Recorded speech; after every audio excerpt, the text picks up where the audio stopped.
Hello, I'm Richard Lang, and today I'm speaking with Catherine Harding. Hello. Catherine, tell us how you met Douglas and what seeing means to you in your life. It's a long story. um, well, as you well know, I am a child of the war, and I'm French, and the war started. I was 7 years old, and pretty soon I was thrown into a world of horror. I witnessed lots of sufferings. I went myself through lots of suffering, my family and myself. And I got pretty despaired at some point as a teenager, not believing anything anymore of what people were saying about God and love behind the world and blah blah and all this. I couldn't believe anything anymore. And I got pretty desperate and in great distress, depression.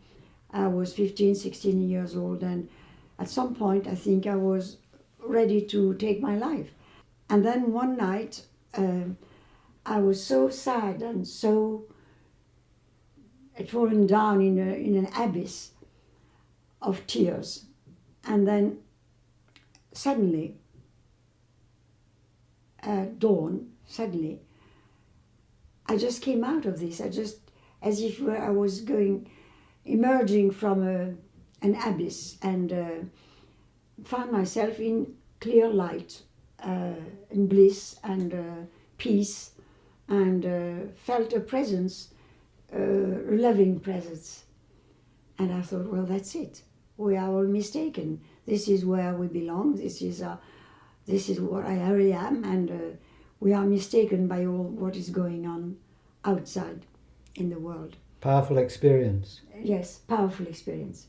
And it gave me the certainty that this was, period. And I tried to share it with my friends or my mother, but no way. People thought I was just a little bit crazy, and that was teenage. Then of course, for a few months, I walked on a cloud, keeping this alive. But then slowly, I was drawn into the outside world again and lost it, or thought I'd lost it. And then I went through my life and had lots of happiness and problems like everyone else. But from time to time, I was sent back to this spacious, infinite awareness, luminous, that is here. But it was by chance. I hadn't found the way of going back there by myself. And at some point of my life, I was in Paris, and I had a friend who was a spiritual seeker. I was not. I was too much involved in making a living for my 5 children, and I was not involved in spiritual seeking, properly speaking. I was interested. I met Tibetan Buddhists, and I was practicing yoga, and I was interested, but I wasn't seeking someone, a guru or something like this. And a friend of mine one day came to me and said, I know what your position is. You won't believe anything except what you experience, but here is a book you should read. It's very interesting. It's called On Having No Head. And I said, okay, I'm going to try and get the book. And I didn't have time to get the book. And before this friend called me again and said, well, better than the book, the author of the book is coming to Paris next weekend and giving a workshop. I'm going and I'll take you there. And I said, oh, don't bother. I don't want to go there. I'm not interested. I know what is going to be rubbish and all. Lots of words and expensive meetings. No, this guy is never asking for money practically. So, well, anyway, it happened that this friend of mine literally dragged me there. He came for me with his car and he dragged me to this workshop. And we entered and had already started. And Douglas was speaking with such humor and the gift of a speaker, I must say. And he pretty soon started an experiment, which is mine now, my favorite experiment, which is a single eye. And my goodness. Noticing you're looking out Yes, at this openness. Exactly. Noticing there is nothing, you don't have two eyes, but this infinite eye where the world is coming out of. And awareness, aware, infinite space, and that's what you are. And I thought, that's it. That's what I saw 60 years ago. And this is a way to go back. Direct experience. Direct experience. Yeah. And then he went on and on with all his experiments, and I thought, I was bowled over. Absolutely bowled over. I thought, this guy is really a genius. A genius, because also he kept repeating, don't believe a word of what I'm saying. Test it. You are the authority. Good Lord, that was the first time in my life I heard this. Someone telling you you are your own authority.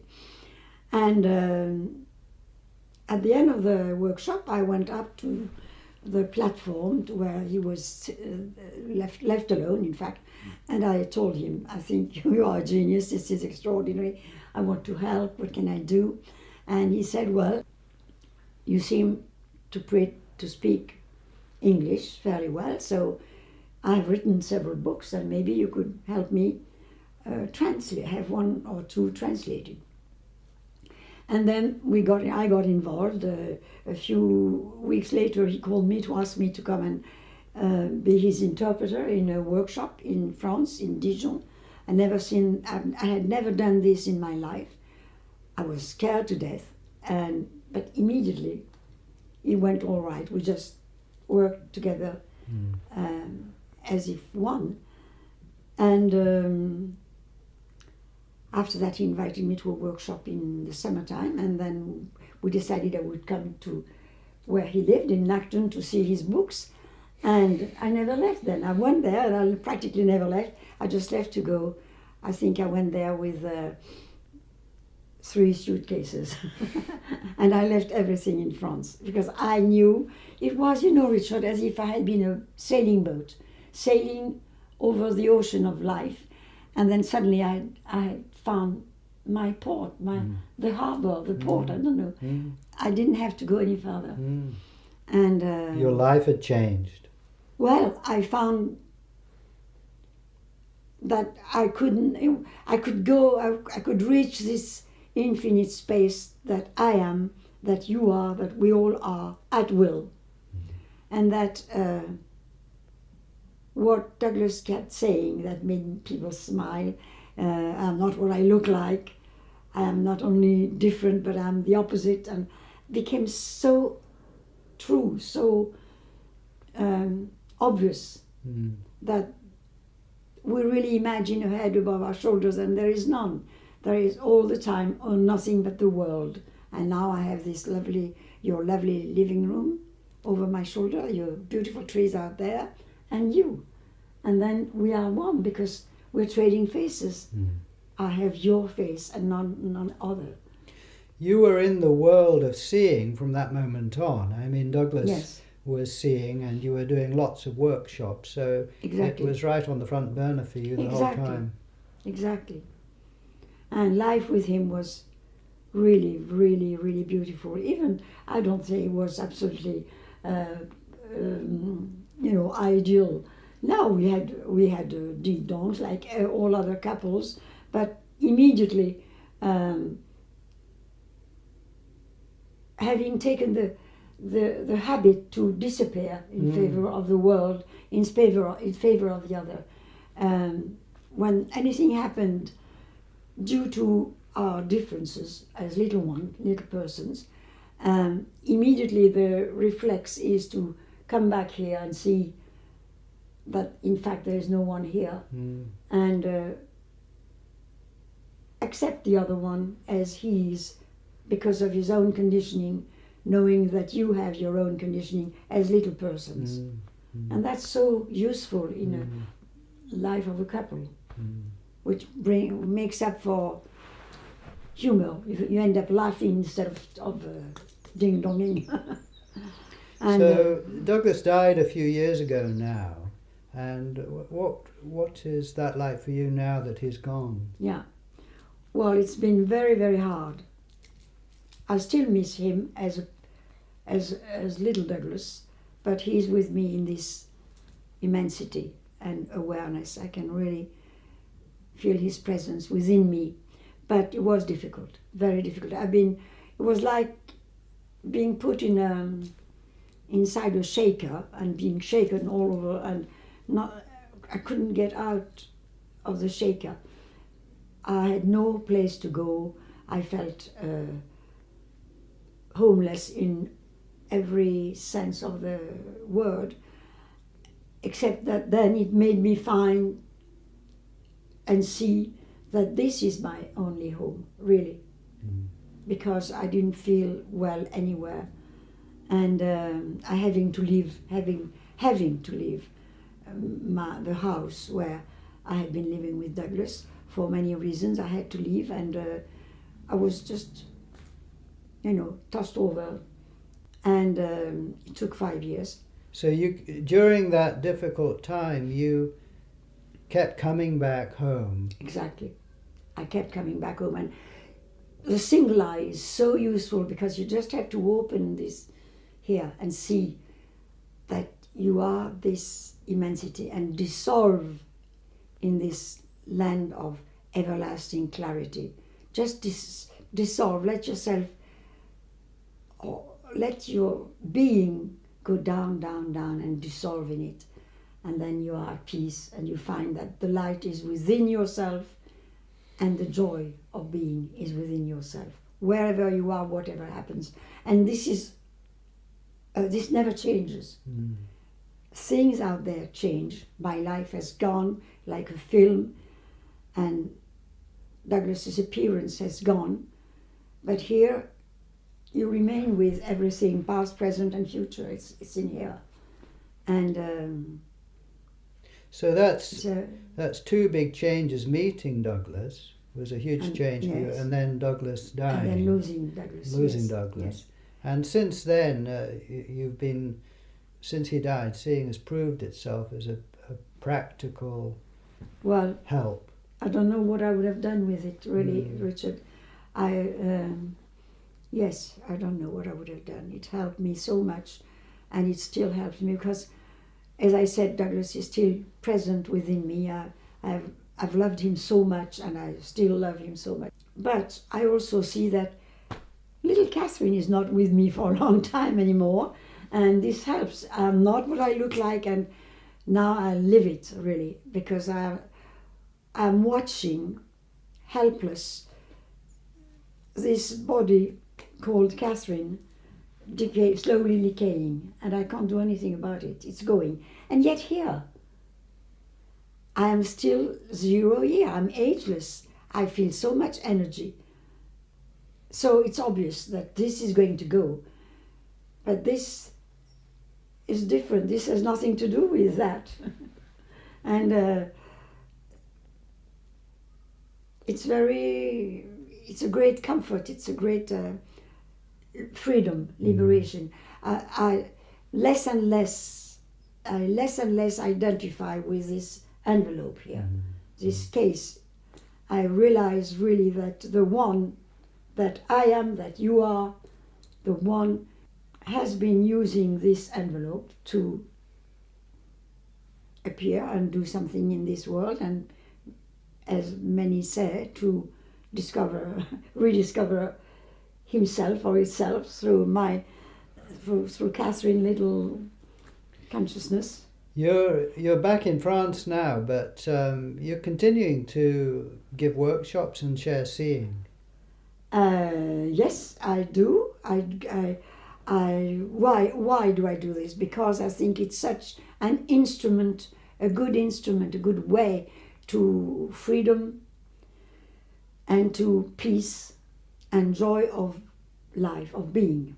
So when I go, whenever I'm asked to go, some people invite me to come and share, or I share it when I feel that someone is ready for it, or something tells me I can just introduce this in a way also. But I'm never imposing it on anyone. I have lots of friends, dear friends, who are not ready to hear about this, and that's all right. And you've also got many friends in France and in England that you share this with. I've got hundreds of friends in France and elsewhere. We are a community. We are really a community. And now I'm going to settle down in France. I've just chosen and my house is going to be a place where anyone who wants to come can come and just be with next to me, or share if they want to, or be one, because I think this way is the way to the ground for love. I'm not saying it's love immediately, but I'm saying that when you let yourself sink into this light, that you are, this clear, aware light that you really, really are, then you can't help being open to everyone else and ready to love everyone. You see, they are you. At least to embrace them as they are. So that's why I think it's so precious. Because I've always been impressed by what Jesus said, love each other. But then when you are shut up in your little person, you think you are only this. It's very difficult to love the others, because they are so different, and there are arguments and. But when you see you are one, when you see there is, that you are both. You are the little one, which is important, but more important, and basically you are the one here. Then it's easy to accept everyone and to love them, and it changes your relationships. I've just met on the French beach. I was walking and I met a group of teenagers, very angry teenagers, coming from the suburbs. And one of them was wearing a T-shirt with "Life is hell" in French. I was really shocked, and I found myself just in front of him, so I couldn't help asking him, "Do you really think what is on your T-shirt?" And he said, "Yes, I do, of course." I said, "Why do you think so?" "Oh, because really this world is horrible, and everybody hates us because we are we are from Africa, North Africa, some other countries, but we've been brought here." And then suddenly we started talking, and I felt so much love for them. I thought, well, these are my children. And they felt it, so they immediately changed. No aggressivity, they smiled, and I'm sure this is the answer too. As soon as even someone aggressive feels that you are open to, and you respect him or her, and you accept him or her as they are, they also let go. And it's just the truth, isn't it? That we're built open for each other. Exactly. Yes. Exactly. Yes.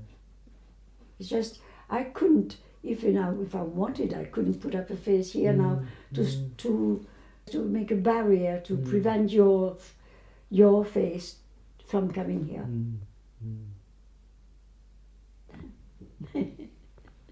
Well, thank you, Catherine. Well, this is it. And I just want to add that Douglas was a wonderful person. Yes. On top of being a genius. Yes. And he really was a wonderful person. What a great gift to the world. Yes, and to me, I'm so grateful I met him. Yes. And what a great gift to the world. Yes. So simple, so accessible. Exactly. So practical. That's what he did, because he kept saying himself, I'm not saying anything else that has been said from for 2,000 years in the traditional ways. The only thing that his contribution is the experiments which make you perceive by yourself, for yourself, without an intermediary. Provided you are open to it, of course. So, and I thank you, Richard, for all the work you're doing, because you are, now I can rest. I'm 80 and I'm going to do what I can, but I know that you are doing the job, and so is José in France, and many of our young friends. Yes. Many of our young friends are going on trying and spreading this message, which is so precious. So the rest is not within our hands. No. It's the one. Yes. Thank you. So.